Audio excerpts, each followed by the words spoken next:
Paz do Senhor Jesus, igreja. Podemos aceitar, por gentileza, já abram a escritura no livro de Salmos 84. Salmo 84. Eu agradeço a Deus pela rica oportunidade, a qual eu não cesso de dizer que eu não sou digno, mas aprove a Deus que a igreja fosse encarregada de falar a palavra do Senhor. Salmo 84. Todos acharam? Eu vou ler. Os irmãos me acompanham. Quão amáveis são os teus tabernáculos, Senhor dos exércitos. A minha alma está anelante e desfalece pelos átrios do Senhor. O meu coração e a minha carne clamam pelo Deus vivo.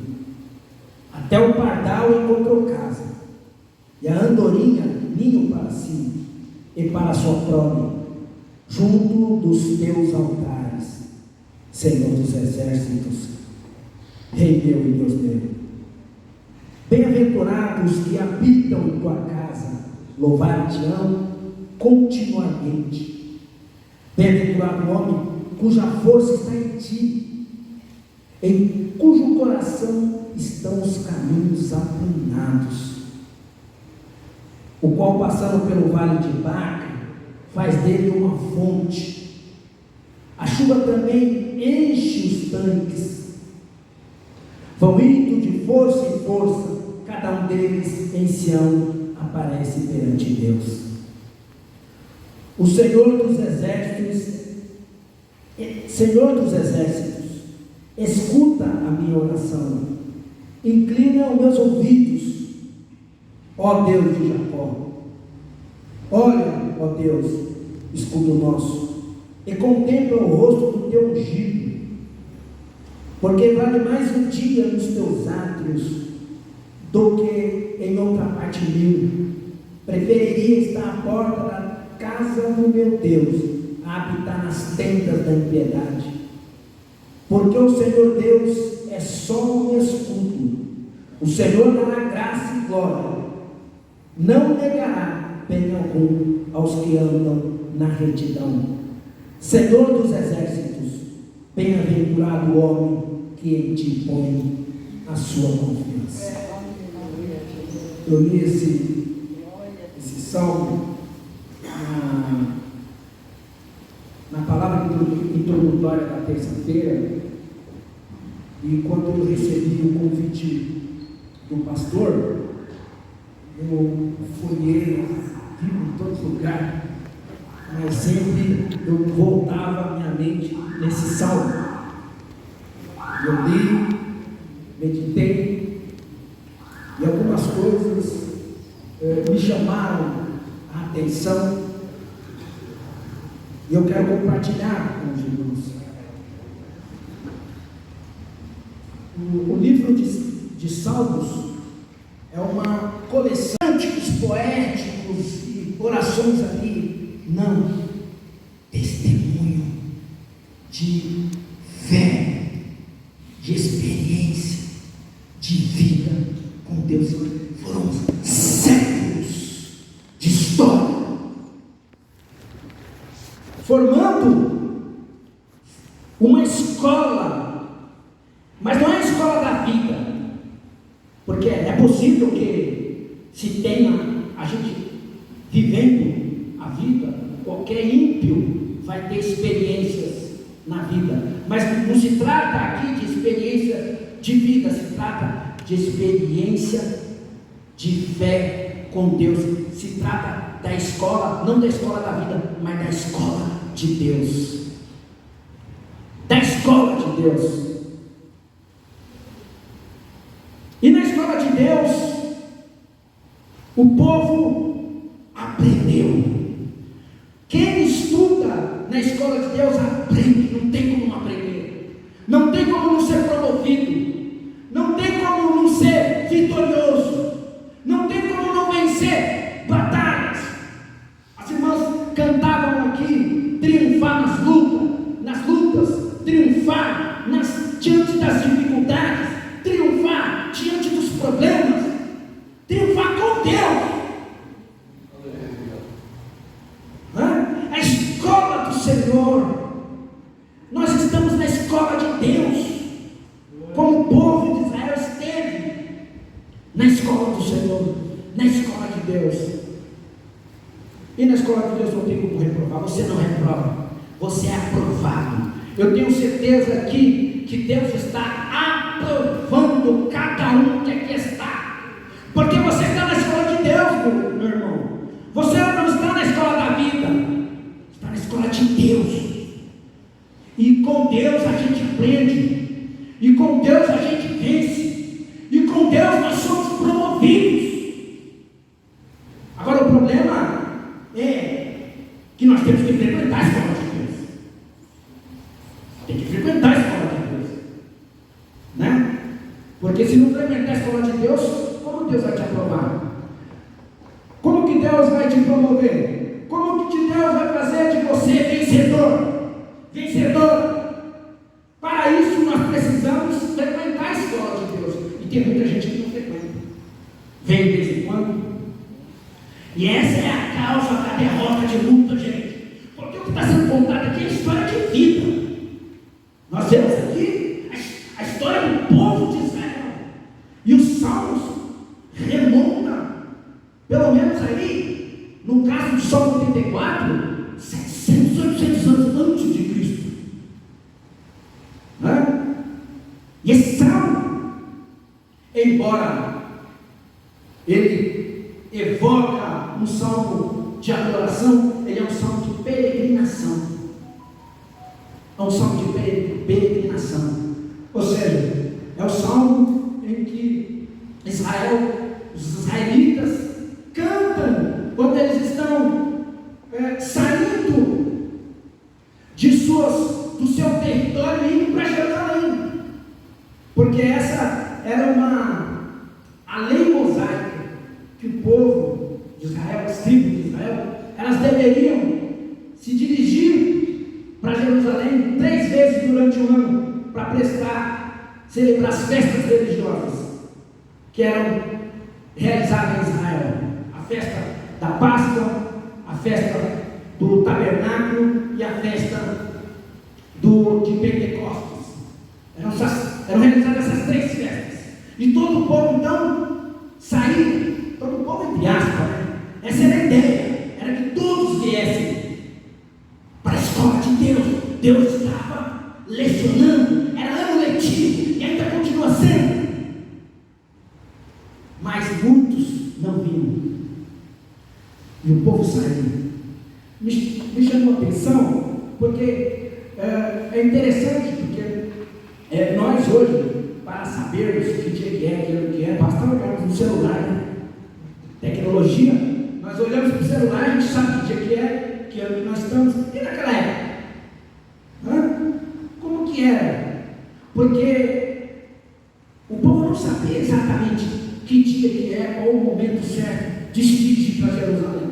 Mas eu acredito que alguém ficava responsável por contar, né? Fazer toda aquela contagem, para quando chegasse o momento, eles falavam assim: vamos, para chegar o momento de ir para Jerusalém, para prestar adoração ao Senhor, as festas exigidas ao nosso Deus. E alguém avisava. Quando eu pensei nisso, eu lembrei do Salmo 122, que diz: alegrei-me quando me disseram, vamos à casa do Senhor. Aleluia. E o povo, alguém avisava, e aí alegrava o coração daqueles que cantam este salmo no momento da viagem, da trajetória até Jerusalém. E aí eles cantam este salmo: quão amáveis são os teus tabernáculos, Eles estão caminhando, indo para Jerusalém, estão cantando este salmo.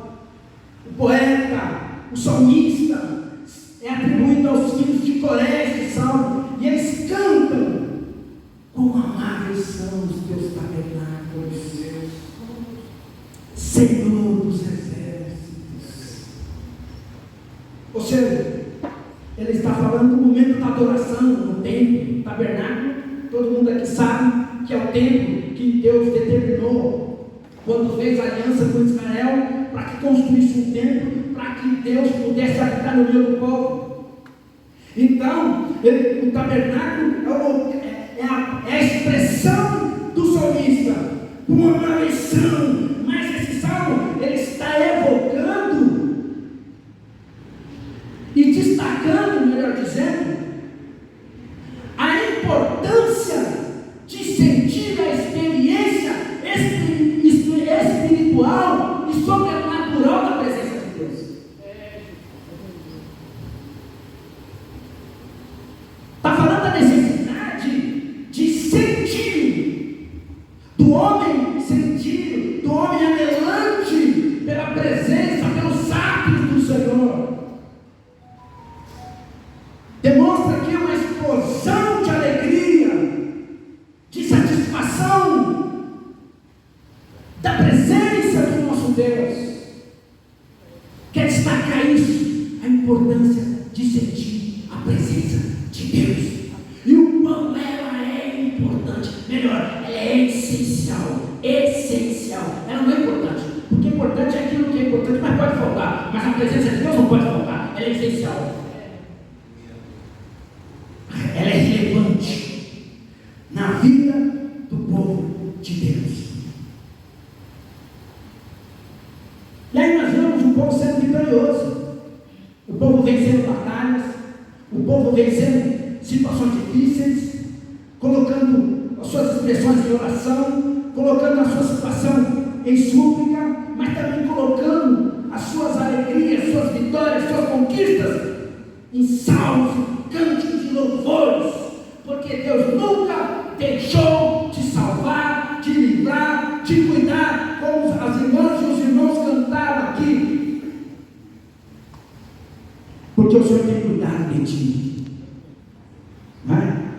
E o Senhor, Ele renova, como renovou Israel, quando eles foram para o cativeiro, tiveram que passar por aquela experiência na escola de Deus, mas eles foram disciplinados, mas eles voltaram do cativeiro e viveram grandes vitórias. O que eu quero destacar aqui, meu irmão, minha irmã, é que não é diferente com cada um de nós. Você vai passar problemas, você vai passar dificuldades, você vai passar aflição, você vai passar vários tipos de situações, mas em todas elas Deus vai dar vitória. Mas o mais importante é que o que está sendo destacado aqui é a presença de Deus. É a presença de Deus. Porque o problema da maioria dos crentes é pensar na presença de Deus como algo que acontece só para me livrar, só para me dar bênção, só para me suprir as minhas necessidades, só para me livrar dos perigos, me livrar das enfermidades e da doença. Não é só nesse sentido. É que Deus, Ele está conosco quando passamos pela doença, quando pecamos, quando falhamos. Deus não está distante nesse momento que você peca. Deus não se afasta nesse momento que você peca. Deus não se distancia, não te abandona porque você pecou, porque você errou. Deus não é dessa forma. Pelo contrário, Ele está contigo para fazer você vencer essa força maligna que te arrasta para o inferno. Ele está contigo. É Deus que quer fazer você triunfar, mesmo passando por momentos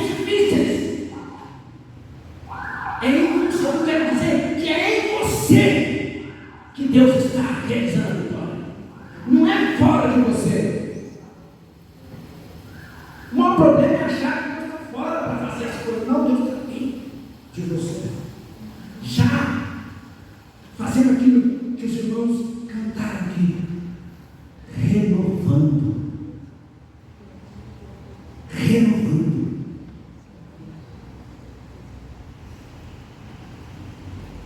E é no tabernáculo, é na casa de Deus que ele sente a presença de Deus. E aqui eu vejo que a presença de Deus, que o culto, aliás, o culto, ele é de natureza emocional. Antes de ser racional, o culto é emocional. É uma conexão profunda de emoção e espiritualidade. Antes de ser racional, ele é espiritual. Mas eu vou ser mais humilde, porque eu li um psicólogo e ele falou que o pensamento ele não está separado da emoção e da razão. O pensamento não faz separação entre a emoção e a razão. Os dois, eles estão sempre juntos, na verdade.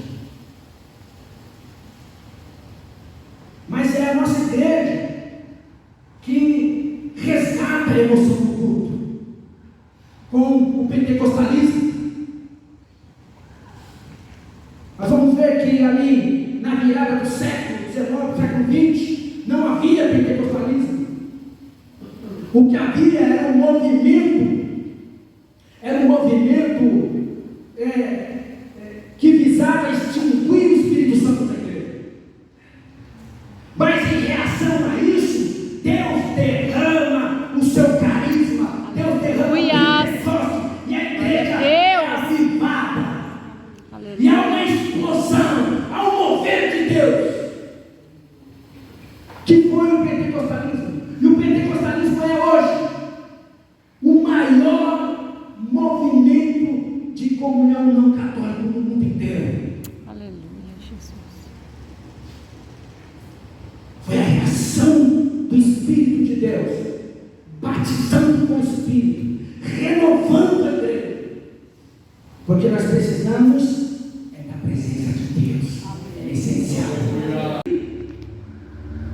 Para nós vivermos, porque o crente, como ele está cheio do Espírito Santo, cheio da presença de Deus, ele é alegre, a alegria ela faz bem para a saúde, ele tem disposição para vir para o culto, ele tem disposição para celebrar o Senhor, ele tem alegria, ele tem, a parte criativa, desperta na sua mente, ele quer fazer, ele quer triunfar com Deus, ele quer realizar obras, ele não se conforma com este mundo.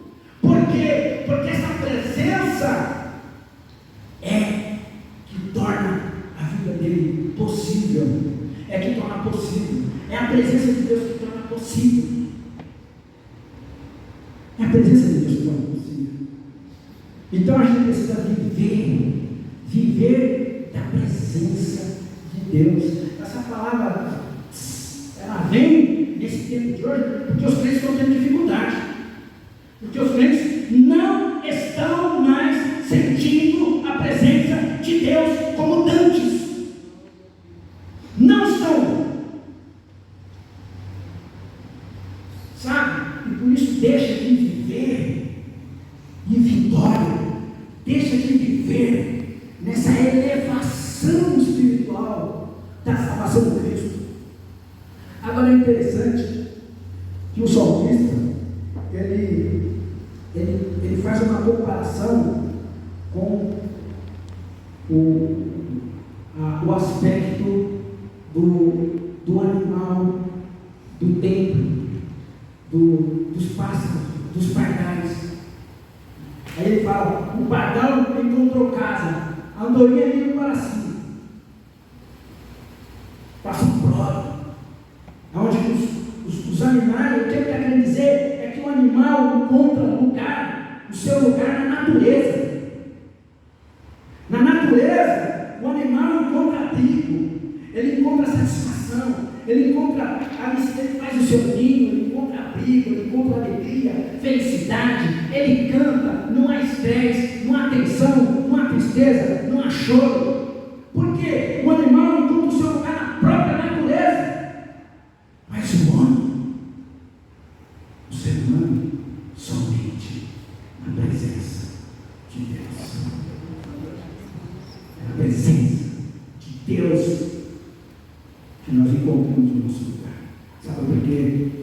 A Bíblia diz em Eclesiastes, capítulo 3, versículo 11, que Deus colocou a eternidade no coração do homem. Em algumas Bíblias vai estar mundo, mas o sentido original é eternidade. Deus colocou a eternidade no coração do homem. De maneira que buscar na natureza não vai resolver, não vai saciar, não vai trazer esse verdadeiro abrigo, não vai trazer essa verdadeira alegria, não vai trazer esse verdadeiro gozo na tua alma. O problema é ficar insistindo em encontrar o seu lugar na natureza, nas coisas deste mundo, tentando buscar outros lugares, priorizando outros eventos, priorizando outras coisas, buscando, sabe, alegria nas outras coisas. Este tem sido um problema. Mas quando você já experimentou essa presença de Deus na sua vida, você não esquece. Você sabe que é só em Deus. Agostinho fala que a sua alma não descansa, não encontra descanso enquanto não repousa em Deus. É em Deus que nós encontramos descanso. É em Deus que saciamos as nossas vidas. É em Deus que saciamos a nossa alma. E aí o texto fala da necessidade de ter fé. Porque na escola de Deus, o requisito é confiar em Deus, é confiar na soberania de Deus, de que Ele vai suprir, de que Ele vai te auxiliar, de que Ele vai te amparar nos momentos mais difíceis da sua vida. Talvez demore a bênção, talvez demore o resultado que você espera. A gente olha com os olhos naturais, a gente não vê vestígio, a gente não vê as coisas acontecendo. Pelo contrário, nós só vemos o aspecto negativo, nós só olhamos para o mundo do ponto de vista da crise, do ponto de vista da derrota, do ponto de vista do caos, do sofrimento. E esquecemos de que Deus está reinando e Ele domina sobre todas as coisas. O problema é que nós não temos a mesma ótica que Deus. O problema é que o tempo, nós queremos medir o tempo sempre na nossa perspectiva.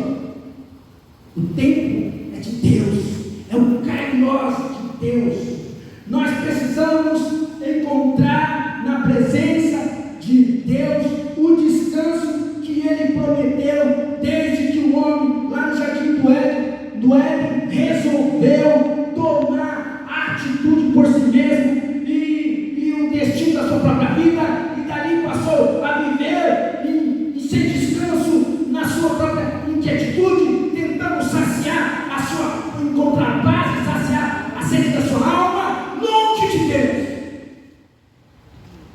Não adianta, nós não podemos cair nesse resvalo, nós não podemos cair nessa armadilha. Nós temos que confiar que Deus tem o melhor para nós. Deus tem o melhor para o seu povo. Aleluia! Ele vai fazer você vencer na hora certa, no tempo certo. Eu não sei como vai ser, mas Deus vai tratar no céu e vai te dar vitória. Aleluia, Deus! Aleluia! Deus vai te dar vitória. Não precisa a gente imitar o mundo, não precisa a gente olhar para as pessoas, tá um monte de gente está desistindo, um monte de gente está falhando. Não fale porque um monte de gente está falhando, não desista porque um monte de gente não está desistindo, um monte de gente está desistindo. E eu digo também, não pare de glorificar a Deus, porque tem muita gente calada no culto. Não faça, adore a Deus você, presta o seu culto você, a Deus está te vendo. Não seja Maria vai com as outras, tenha personalidade diante do Senhor Deus tem bênção para o seu povo. Sabe que o tabernáculo é um vínculo de aliança com Deus. Sabe por que as pessoas não vencem, vivem derrotadas? Porque não têm aliança com Deus. E a aliança com Deus pressupõe obediência, pressupõe dedicação, pressupõe você a adorar a Deus de toda a tua alma, de todo o coração, de toda a sua mente, de toda a sua força. Não adianta você estar aqui, sabe, pensando em outras coisas, cogitando isso, aquilo. O que importa para Deus é como você está diante dele. Porque se não for de todo o coração, de todas as suas forças, não dá. Porque como que nós vamos vencer? Como que nós vamos vencer se nós não somos inteiros? Porque é a fé que nos faz vencer, sabe? Mas não é a fé, eu acredito, não é esse tipo de fé. É a fé com a sua vida, é a fé com a sua força, é a fé com o seu comportamento, é a fé com o seu dia a dia, com o seu trabalho, é a fé com o seu estudo, é a fé em tudo. Não é a fé só, não creio, não é isso. Não é uma fé passiva, é uma fé ativa. Nós somos chamados para serem sujeitos ativos na história, não para viver contemplativamente, olhando para que as coisas estão acontecendo. O mundo está de morte, o inferno, todo mundo está dizendo. Não, nós estamos aqui para agir, para declarar o senhorio de Jesus Cristo, para levantar o caído, para socorrer aquele que está necessitado. Nós somos chamados para fazer a diferença. Aleluias. Aleluias. Glória a Deus, é nisso que devemos crer. Não devemos ouvir, sabe, os sussurros do inimigo, com mensagens mentirosas na internet, com teologias satânicas do inferno, tentando desfazer o que a Escritura diz.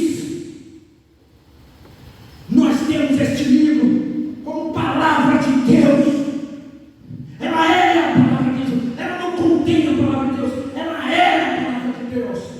E se ela é a palavra de Deus, então qual é o problema que acontece? Que eu não leio este livro. O que acontece com os crentes que não conhecem a Escritura? O que acontece? Eu não entendo. Eu não vou pegar, eu não vou porque está calor. Realmente está muito calor. Mas quando está calor, igual está frio. Eu não vou porque está frio. Está frio. Sabe? Não é de todo o coração. Não é de toda a tua alma. Culto é sacrifício. Culto é sacrifício vivo. Você está cansado, trabalhou o dia todo? Vem, porque Deus vai aceitar teu sacrifício. E Ele vai responder com fogo. Vai responder com a presença dEle na tua vida. No momento em que você menos esperar, Deus vai tratar na tua vida. Para a glória do nome do Senhor dos Exércitos. Porque Deus é Deus e é Senhor. Ele não é homem para que minta, e nem filho do homem para que se arrependa. Nele não há mudança nem sombra de variação. Ele é o Senhor e continua sendo Deus, Senhor da igreja. E se tem uma coisa que Jesus prometeu como herança para a igreja, é a presença do Espírito Santo, é a presença de Deus na igreja. Presença do Espírito Santo. Essa é a palavra de Jesus. Em Mateus capítulo 28, versículo 20, salvo engano, Jesus disse: eis que estou convosco